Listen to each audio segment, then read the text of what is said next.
નમસ્કાર દર્શક મિત્રો, તાપી જિલ્લાના સમાચારોથી અવગત કરાવતું સમય ક્રાંતિ ન્યૂઝ બુલેટિનમાં વિગતવાર સમાચારો નિહાળો.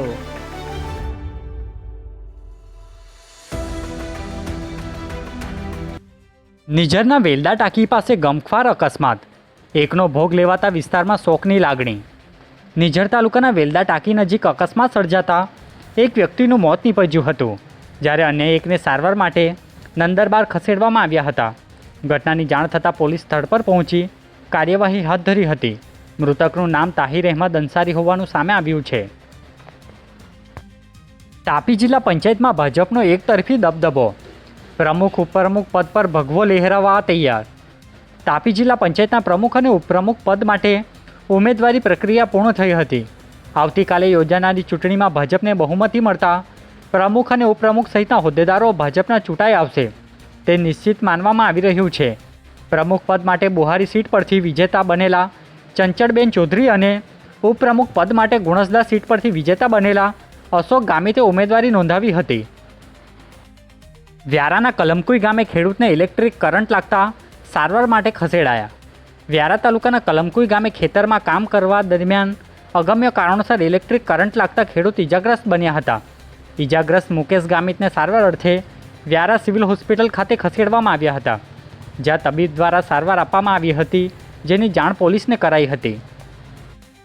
વ્યારા કનપુરામાં અત્યાધુનિક મલ્ટી સ્પેશિયાલિસ્ટ જીમનું લોકાર્પણ. વ્યારાનગરના કનપુરા વિસ્તારમાં અત્યાધુનિક સુવિધાઓથી સજ્જ મલ્ટી સ્પેશિયાલિસ્ટ જીમનું લોકાર્પણ રાજ્યના મંત્રી ડૉક્ટર જયરામભાઈ ગામિતના હસ્તે કરવામાં આવ્યું હતું.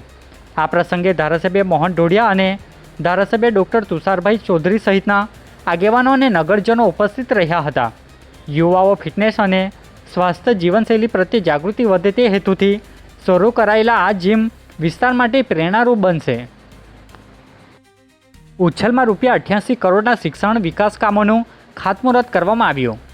ઉચ્છલ તાલુકાના વડપાડા નેસુ ખાતે આદિજાતિ વિકાસ વિભાગ હસ્તકના આદર્શ નિવાસી શાળા અને કુમાર કન્યા છાત્રાલયનું ₹88.05 કરોડના વિકાસ કામનું ખાતમુહૂર્ત કેબિનેટ મંત્રી નરેશભાઈ પટેલ અને રાજ્યમંત્રી ડૉક્ટર જયરામભાઈ ગામિતના હસ્તે કરવામાં આવ્યું હતું.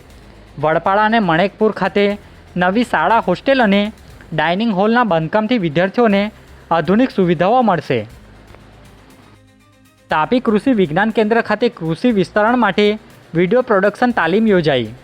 તાપી જિલ્લા કૃષિ વિજ્ઞાન કેન્દ્ર ખાતે video production skill four agriculture extension વિષય પર 5 દિવસીય ઇન સર્વિસ તાલીમ યોજાઈ હતી. તાલીમમાં કૃષિ વિભાગ અને કેવીકેના કુલ 40 અધિકારી કર્મચારીઓ ભાગ લીધો હતો. નિષ્ણાંતો દ્વારા કૃષિ વિસ્તરણમાં નવી ટેકનોલોજી, કોમ્યુનિકેશન સ્કિલ્સ અને વિડીયો પ્રોડક્શનના મહત્ત્વ અંગે માર્ગદર્શન આપવામાં આવ્યું હતું. તાપીમાં ગોબરધન યોજના બની આશીર્વાદરૂપ, 990 પરિવારો ગેસ મામલે બન્યા સ્વાવલંબી. તાપી જિલ્લામાં ગોબરધન યોજના હેઠળ પશુપાલકોને ગેસ ઉત્પાદન યુનિટ આપવામાં આવતા 990 પરિવારો ઘરેલું ગેસ માટે સ્વાવલંબી બન્યા છે. લાભાર્થીઓને ગેસ સાથે ખાતરનો પણ લાભ મળી રહ્યો છે, તેમજ ગામોની સ્વચ્છતામાં પણ વધારો થયો છે. મારું નામ બબીતાબેન જગુભાઈ ગામિત, ગામ આંબલીપાડા, તાલુકો સોનગઢ. અમારે અહીંયા પશુપાલન છે, એનો જે સાણ નીકળે છે તેનાથી અમે આ ગોબર ગેસ ચલાવીએ છીએ ને એમાંથી જે બીજું સાણ નીકળે છે એ સાણથી અમે ખેતરમાં નાખીએ છીએ ને અમારે અહીંયા બાટલો ભરાવાની એવી કોઈ શક્યતા નહીં હતી, પણ તે ગોબર ગેસ નીકળ્યું એના દ્વારા અમે અમારું ગુજરાન ચલાવીએ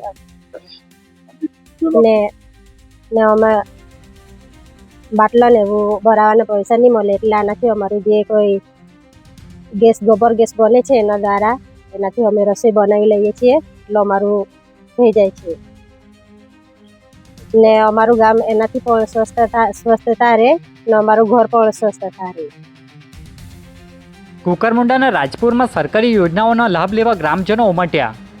કુકરમુંડા તાલુકાના રાજપુર ગામે ધરતી આંબા જનજાતીય ગ્રામ ઉત્કર્ષ અભિયાન અને PM જનમન અંતર્ગત વિશેષ કેમ્પ યોજાયો હતો. કેમ્પમાં રાજપુર સહિતના આસપાસના ગામોના 378થી વધુ ગ્રામજનોએ ભાગ લઈ વિવિધ સરકારી યોજનાઓનો સ્થળ પર જ લાભ મેળવ્યો હતો, જેમાં PM કિસાન, આયુષ્યમાન કાર્ડ, જનધન વીમા યોજના સહિત અનેક યોજનાઓ હેઠળ અરજીઓનો નિકાલ કરી લાભાર્થીઓને આવરી લેવાયા હતા. આજે બુલેટિનમાં બસ આટલું જ અને સમય ક્રાંતિ ન્યૂઝ ચેનલને લાઇક, શેર, કોમેન્ટ્સ અને સબસ્ક્રાઇબ અવશ્ય કરી લેશો. જેથી કરી તમને તાપી જિલ્લાના સમાચારોની અપડેટ મળતી રહે અને મને રજા આપશો. આભાર. જય હિન્દ, જય ભારત.